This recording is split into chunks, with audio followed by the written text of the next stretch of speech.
one fall with a 15-minute time limit. General Skandar Akbar presents, weighing 360 pounds from the island of Samoa, Sika the Samoan Butcher. And weighing 320 pounds from Starksville, Florida, the Executioner. Introducing to my left, weighing 300 pounds from Houston, Texas, Taylor.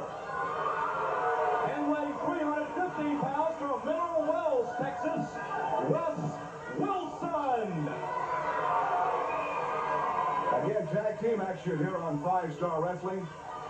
And we will see another major part of Devastation Incorporated with Sika, the Samoan Butcher, and of course the Executioner with the General Skandar Akbar at ringside. Johnny, do you realize how much weight's in the ring right now? There's four tremendous-sized guys. The smallest man up there is 315 pounds. But Wes Wilson's, he's the smallest man there. Boy, these are some big guys. Sika, he's been around quite a bit. He's held several titles, tag team titles with his brother, Alpha. Now he teams up with Coquina, and Coquina will be here next week. He's over 400 pounds, and they make one big bad team. The Samoan Wow Men. And of course the Samoan Butcher from the Samoan Islands, known from coast to coast and across the world as one of the most feared competitors in the game of wrestling. Never say quit or die, and he has a relentless attitude to destroy all of his opponents. Johnny. Once again, the General has gone out and brought the very best to 5-Star.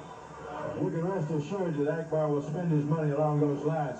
But when you say, wow, man, and you're talking about Sika, I saw a taxi cab driver hit him in the head with a tire iron in Tulsa, Oklahoma airport one day, and it didn't even faze him. The cab driver made the mistake of laughing at him because they wear those Samoan skirts, and he laughed at him, and Sika went after him, and the guy hit him in the head with a tire iron. Didn't even faze him. But he's tough. Vicious headbutt right there. Clothesline, and Wes Wilson in a lot of trouble. Look at Akbar's swagger around the ring like he's got the world in the palm of his hand. I was noticing that he is really strutting. I guess as of right now, he has all right because he's brought in some deadly weapons. He has some tremendous sized fellas and a lot of talent that he's got put in his stable. There's no telling what else he's got in mind. He's always thinking and scheming, and he just looks like he's got more confidence than every time I see him. Jack, I'd also like to touch on this. I understand, I have heard through the grapevine that there's a bounty out on Cowboy Bob the Ace Orton. Now, I do not know much about the details, only that I have heard that we're going to have a bounty match as our last television match on this show, and that will be a $5,000 bounty for dirty, dusty days to put a stop to the Ace, Cowboy Bob Orton. $5,000 bounty. We'll find out a little bit more about that in the hour. Who's putting up the bounty? I would imagine it's the General trying to slow down the Ace. I cannot believe the things he does. Dirty Dusty Days is a totally new name to me. This must be somebody who's disguised and says to come in to take on the Ace. But I can assure you, Bob Orton will not be frightened by anyone that shows up. Bob has accomplished a lot of things in his career. He's been North American champion. He's been U.S. champion. He's been half of the world's tag team champions. His father was a wrestler. He goes back a few years. He has that experience. It'll be an interesting match. Look at Akbar. I was going to say, look at the General. He cannot. He just simply can't behave himself. Whipping Wes Wilson with that riding crop, and at the same time, Devastation double teaming.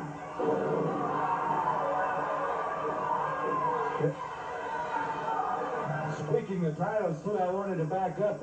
You notice Sam Houston in the previous match had on a belt. He just recently won the Virginia State title when he was up that way. He's now the Virginia State champion, so Sam Houston has something else to add to his trophy case. Very deserving champion also, we might add. Executioner Wes Wilson. Wilson's head rammed into that top turnbuckle.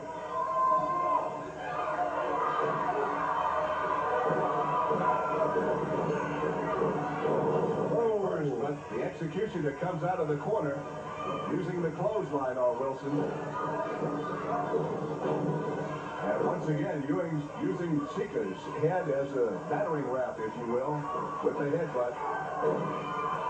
Well, they've really taken advantage of Wilson. He doesn't seem to be able to get to his partner. He needs help right now.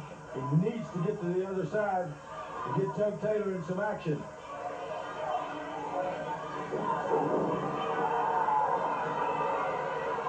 I simply cannot believe the things that General Skandar Akbar has stooped to, especially coming out and saying that he bought the contract of Wildcat Wendell Cooley and Frankie the Thumper Lancaster and will use them when he sees fit. That is absolutely mind-boggling to me. It is to me, too. I find it hard to believe that that would happen, but money does a lot of strange things, Johnny. Well, the General is after one thing, and that is more or less to conquer five-star championship wrestling, and I guess money is no object. You have set your goals like that. It appears not to be, and the General has already established so many things over the years with his money. He's quite capable of anything.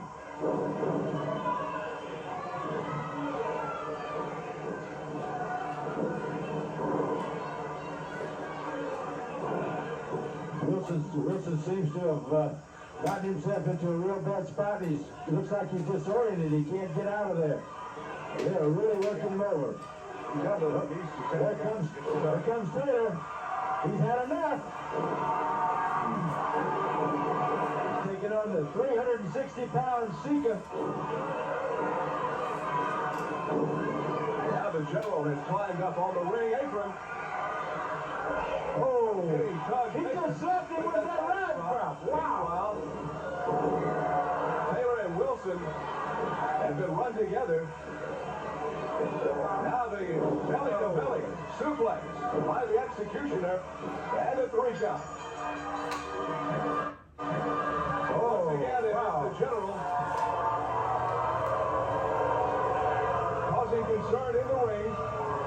Therefore, distracting the referee, Ricky Proctor, and that gives the victory to Devastation Incorporated with Sika, the Samoan Butcher, and the executioner getting the decision over Tug Taylor and Wes Wilson.